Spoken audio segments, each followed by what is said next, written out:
Yeah, and it was like me, Jared Jensen, Mans, Spade, Osric, and Spade made us all jerseys, and on the back of the jersey was our last name, and we realized that was a bad idea. Because anybody was like, are those the dudes from... It is the guy from Superman. So we had a lot of people running right along with us. Like sweating and muddy and stinky, and like, yeah, we are. Yeah. We don't normally look like this.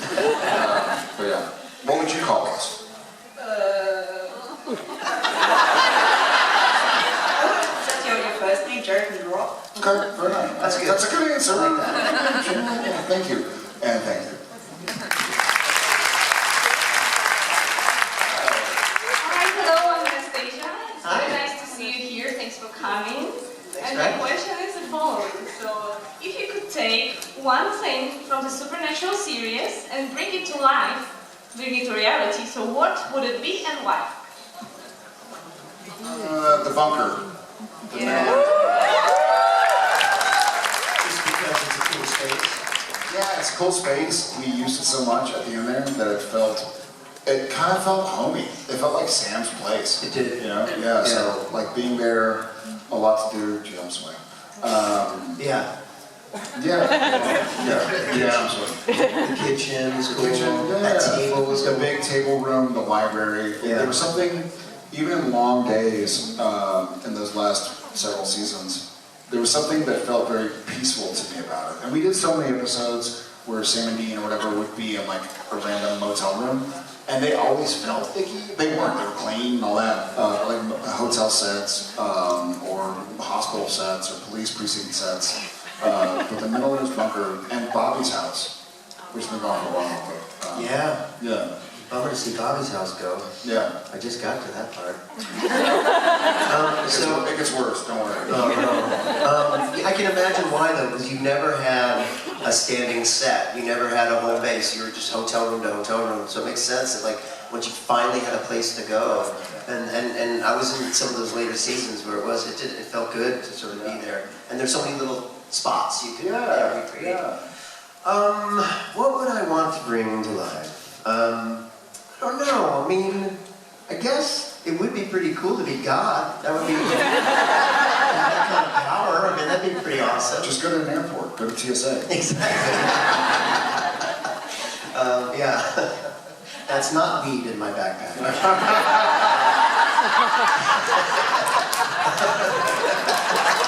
You don't smell anything.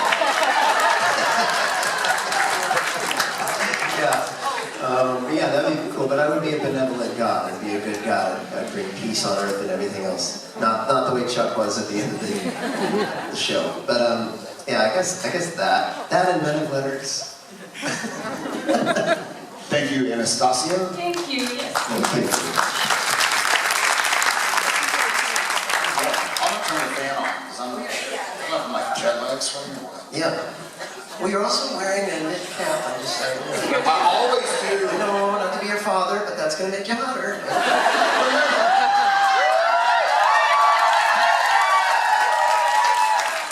How are you? Hi, I'm good. How are you? Good, thank you.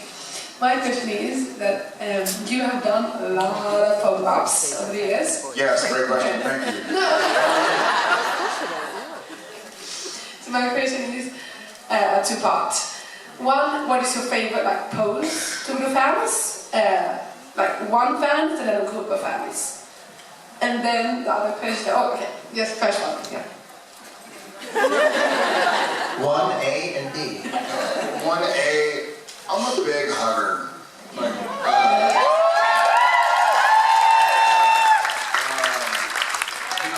the whole like, what's your love language? Okay. Yeah, I'm learning it, but I'm a touchy guy, which. You don't mind. What's that? You don't mind? So yeah, so I'm certainly a hugging kind of guy. Like we're here, fuck it. Like don't waste a hug. With the crew. I thank y'all because I'm big and smelly and sweaty, so I appreciate you being willing to hug me. Well, I am now. Just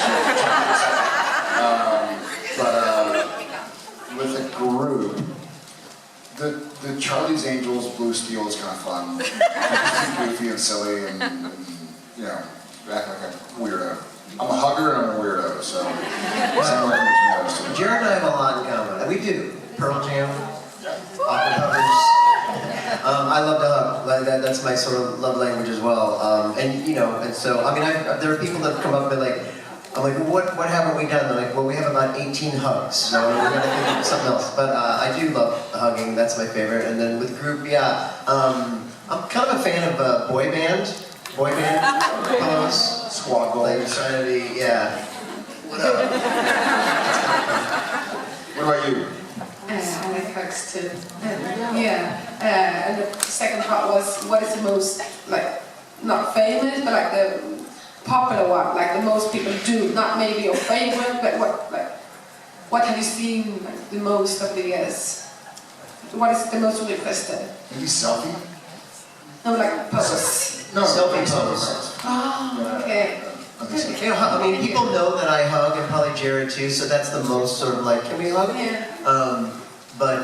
Yeah, there's also, I mean, so many, but it's also, oh, this one, the face one, that gets asked a lot, you know. You know, when Richard and I did Kings of Con, we did a play on that where Rich and Rob get their picture with Jensen and Jared, and keep coming back around to try to pitch in this show. And so we do all the poses with them. It's really funny. We do the totem pole, we do the face and the hand, and take you from behind. That's always fun. That's always fun, especially when we go to Europe and people are like, can you take me from behind? And I was like, sure. Thank you. Looking forward to our happening thing. Okay, he'll take you from mine.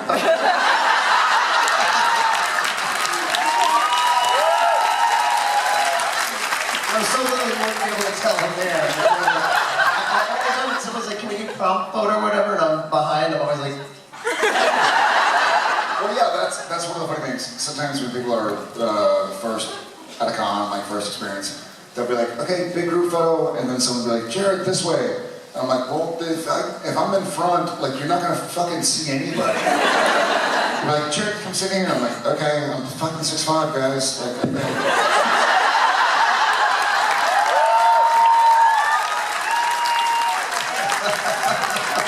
like, yeah, fucked up Titanic pose. So the picture is just like Rob's hands on my tongue and my face. Thank you, wherever you went. I guess.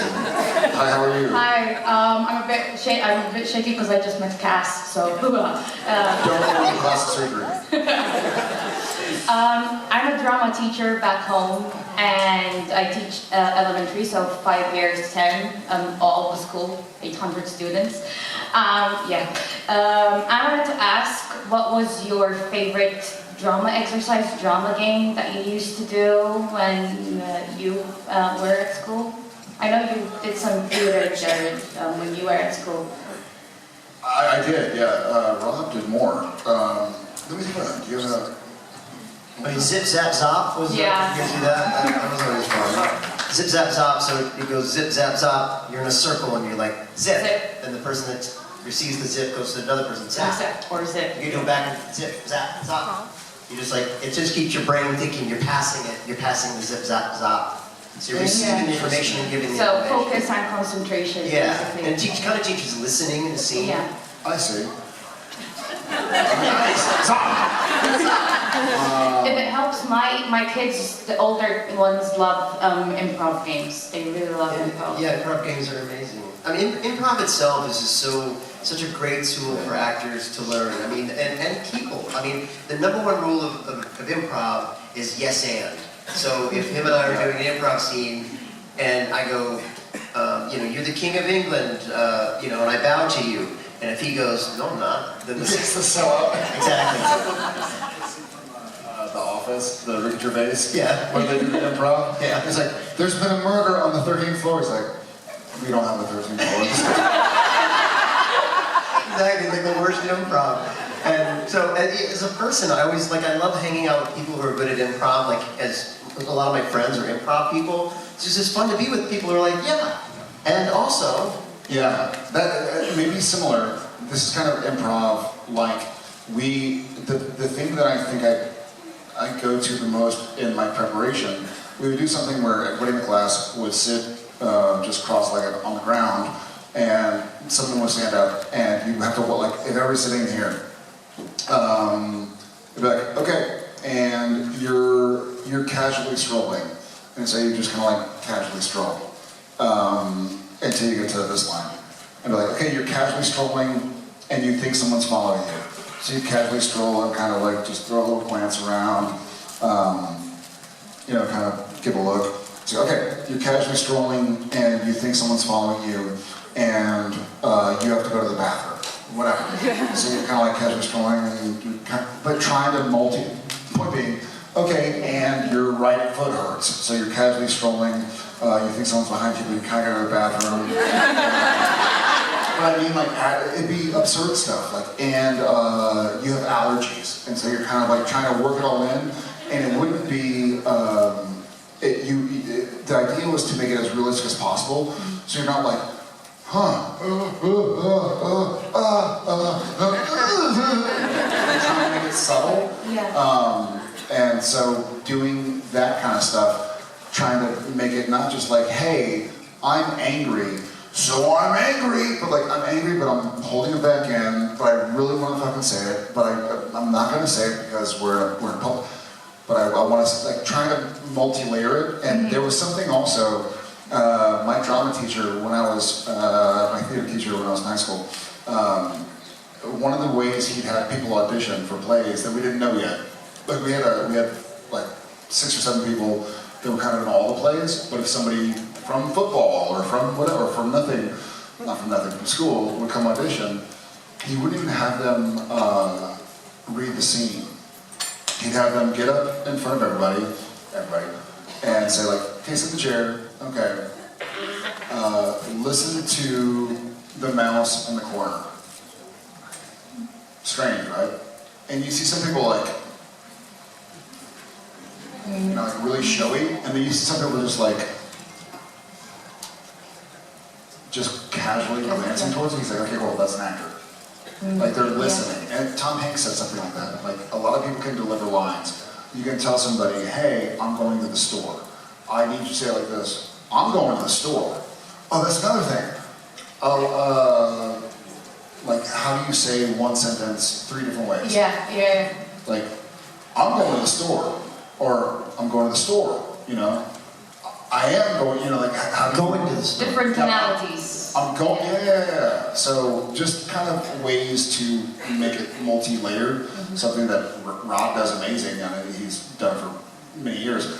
But I think a lot of the actors and actresses on Supernatural did that. It wasn't just like, hey, deliver a line the way I'm happy, but like, yeah, I'm happy, but I'm not like, Listening is such a hard Listen, that's what Tom Hanks said. He's like, a lot of people can deliver lines, not a lot can listen. Like, listen and react. That's all you gotta do. Yeah. But that's awesome. Have fun with your students. Thank you. Thank you very much. Okay, thank you. Hi, I'm Lee from France. I was always wondering, does baby belong to Sam and Dean or to you? Oh, merci, Emily. Well, technically, one baby belongs to Jared and one belongs to us. Currently. Yeah, both. Both. Yeah, we both have one. How many were there? There were 6, 5 or 6, but some were just for parts. There was number 1, number 2. Number 1 is the one with the big engine. Jensen has that. Number 2, we call it Baby Bro. Was a smaller engine, but we would, like, if we were shooting in a neighborhood at 1 a.m., there were noise ordinances, is that the word translated? There were noise restrictions, like regulations, where you couldn't have the big giant engine in a neighborhood, because like kids are going to school in the morning and stuff. So that one went to me. Number 3 was the stunt Impala, that on the gear shift, there was a little button that you could lock up the rear axle, so you could do like spin out and stuff like that. also had a little bit more like robust chassis. And then like 4, 5, and 6, one came apart totally, which we did like in the episode Baby, where we're sleeping in the car. They just took the roof off. All right, Padalecki, you're in the backseat, Backles, you're up front, and so we just lay there like, and then a few that were for parts. I think in the story, and this is funny because I'm actually the big car guy, you know, like I still, my first car I ever had was a 6-man Camaro, I still have it. But I've always been like into, like I had fan belts and spark plugs when I went to high school in case something broke and I kind of tinkered. But I think Baby belonged to Dean. It belonged to Dad, then it belonged to Dean, and then it belonged to Sam, which I think is a cool way a lot of vehicles or watches or heirlooms go. You know, kind of goes to the oldest, the next. So, but it belongs to all of us now.